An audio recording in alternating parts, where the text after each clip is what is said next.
Kisah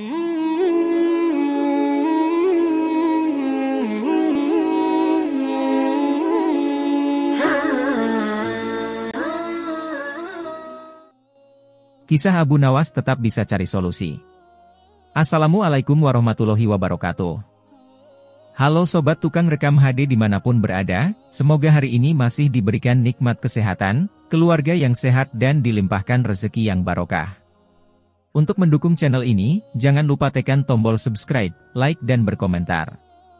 Langsung saja ini kisahnya. Mimpi buruk yang dialami Baginda Raja Harun al-Rasyid tadi malam menyebabkan Abu Nawas diusir dari negeri Baghdad. Abu Nawas tidak berdaya. Bagaimanapun ia harus segera menyingkir meninggalkan negeri Baghdad hanya karena mimpi. Masih jelas terngiang-ngiang kata-kata Baginda Raja di telinga Abu Nawas. Tadi malam aku bermimpi bertemu dengan seorang laki-laki tua. La mengenakan jubah putih.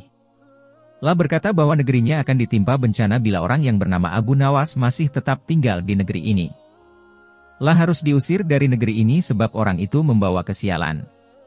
Ia boleh kembali ke negerinya dengan syarat tidak boleh dengan berjalan kaki, berlari, merangkak, melompat-lompat dan menunggang keledai atau binatang tunggangan yang lain. Dengan bekal yang diperkirakan cukup, Abu Nawas mulai meninggalkan rumah dan istrinya. Istri Abu Nawas hanya bisa mengiringi kepergian suaminya dengan derayan air mata. Sudah 2 hari penuh Abu Nawas mengendarai keledainya. Bekal yang dibawanya mulai menipis. Abu Nawas tidak terlalu meresapi pengusiran dirinya dengan kesedihan yang terlalu mendalam. Sebaliknya Abu Nawas merasa bertambah yakin bahwa Tuhan Yang Maha Perkasa akan segera menolong keluar dari kesulitan yang sedang melilit pikirannya. Bukankah tiada seorang teman pun yang lebih baik daripada Allah Subhanahu wa Ta'ala dalam saat-saat seperti itu? Setelah beberapa hari Abu Nawas berada di negeri orang, ia mulai diserang rasa rindu yang menyayat-nyayat hatinya yang paling dalam. Rasa rindu itu makin lama makin menderu-deru seperti dinginnya jam harir. Sulit untuk dibendung. Memang, tak ada jalan keluar yang lebih baik daripada berpikir. Tetapi dengan akal apakah ia harus melepaskan diri?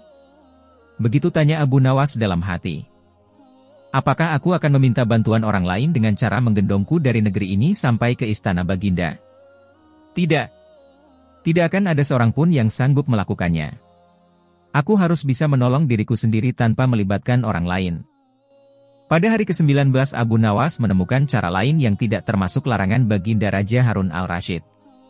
Setelah segala sesuatunya dipersiapkan, Abu Nawas berangkat menuju ke negerinya sendiri. Perasaan rindu dan senang menggumpal menjadi satu.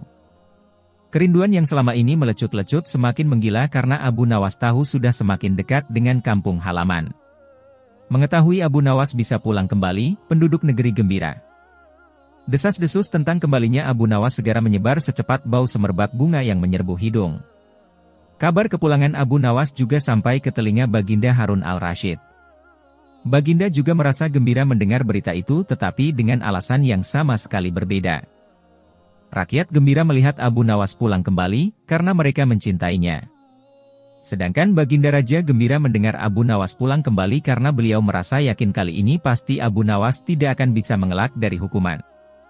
Namun Baginda amat kecewa dan merasa terpukul melihat cara Abu Nawas pulang ke negerinya. Baginda sama sekali tidak pernah membayangkan kalau Abu Nawas ternyata bergelayut di bawah perut keledai. Sehingga Abu Nawas terlepas dari sanksi hukuman yang akan dijatuhkan karena memang tidak bisa dikatakan telah melanggar larangan Baginda Raja. Karena Abu Nawas tidak mengendarai keledai.